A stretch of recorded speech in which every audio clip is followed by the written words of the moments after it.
Magandang araw kakokok!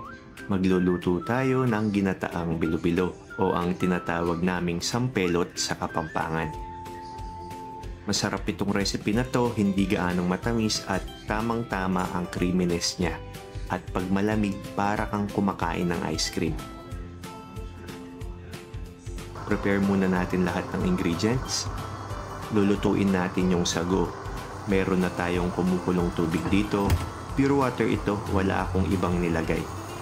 Since kumukulo na, ilagay na natin ang sago. Kailangan dito yung kulong-kulo para hindi magdikit-dikit ang sago.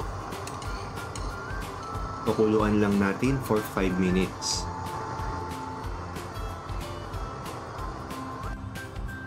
After 5 minutes, patayin na natin ang apoy. I-cover lang natin ito for 10 minutes.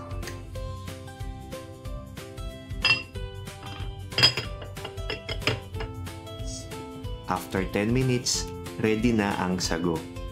I-drain natin at hugasan para matigil yung cooking. Pag pinabayaan ninyo to sa mainit na tubig, magbubuo-buo yan at magiging isang buong jelly.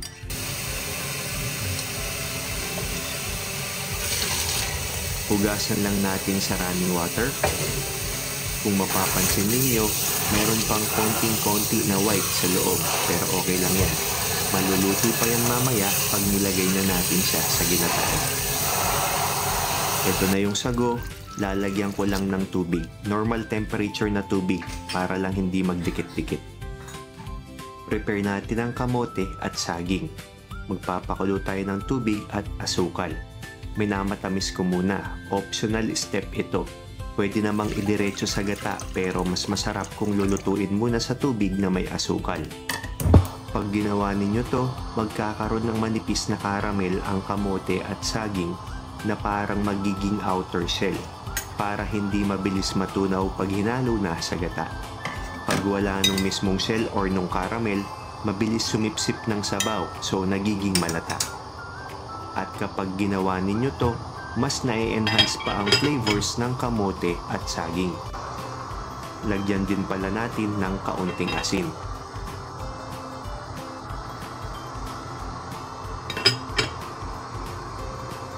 Kumukulo na, ilagay na natin ang kamote. Binalatan at hiniwa ko na. Half cook lang natin. Takpan at balikan natin pag kumulo na. Iwasan nating i-overcook. Matigas-tigas pa yan pero pag natutusok nyo na ng tinidor ay okay na yan.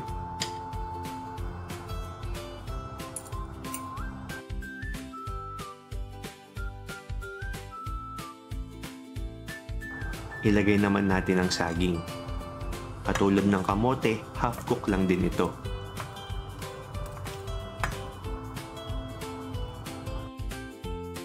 Pakuluan lang natin.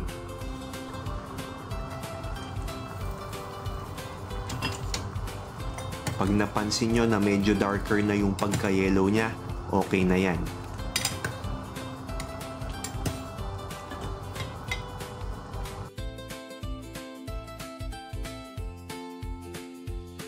Hindi natin ito itatapon, gagamitin natin mamaya. Ngayon naman gawin natin yung bida-bida sa recipe na to, ang bilo-bilo. Meron tayong glutinous rice flour dito. Lalagyan natin ng tubig. Katulad ng sabi ko sa vlog natin na buchi recipe, pakonti-konti ang lagay ng tubig para di sumobra. Siya nga pala, thank you sa 2.4 million viewers natin doon. Sana suportahan ninyo lahat ng videos natin para mas lalo tayong sumipag gumawa ng content.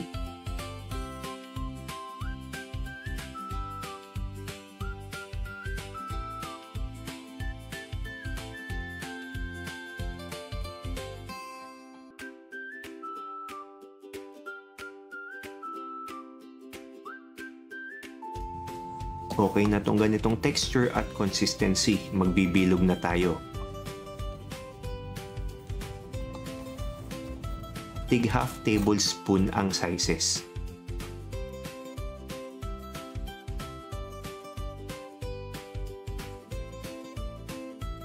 Tapos na tayong mag-prepare ng ingredients. Magpapakulo na tayo ng tubig.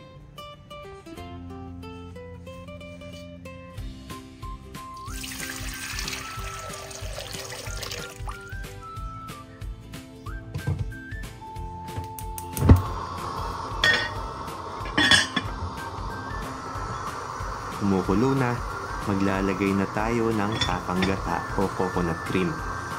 Ang brand na gamit ko ay Cara. Masarap din ang Coco Mama. Hindi po ito sponsored pero beke naman Coco Mama.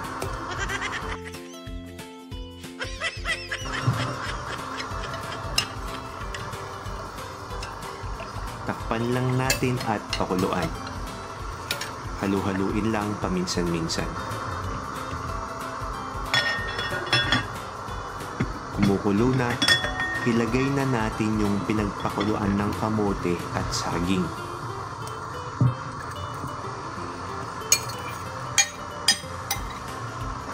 Pakuluan lang natin ulit. Ilagay na natin ang bilo-bilo. At para hindi magdikit-dikit, dahan-dahan nating hahaluin hanggang maluto ang bilo-bilo.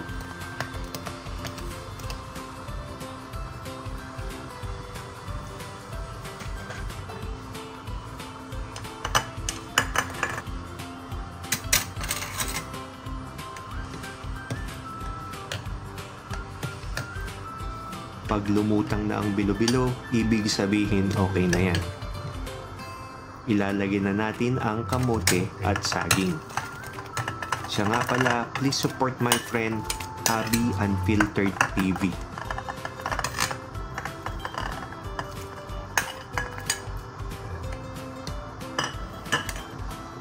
Takpan lang natin at pakuluan ulit.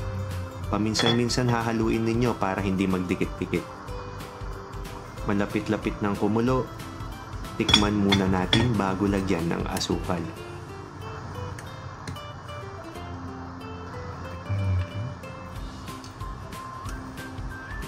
Mag-add lang tayo ng kaunting asukal. Kaunti na lang ang ilalagay nating asukal kasi yung pinagpakuluan ng kamote at saging kanina ay may asukal na. Para sa list of ingredients pala, nasa description box or sa pinned comments. Pagkakulo ay okay na yan, ilalagay na natin ang sago. I-drain nyo muna pala bago nyo ilagay yung sago. Pagkatapos, hintayin lang kumulo ulit ay okay na, pwede nang patayin ang apoy. Ang sarap nito kakokok, bukas na lang ulit tayo mag-diet.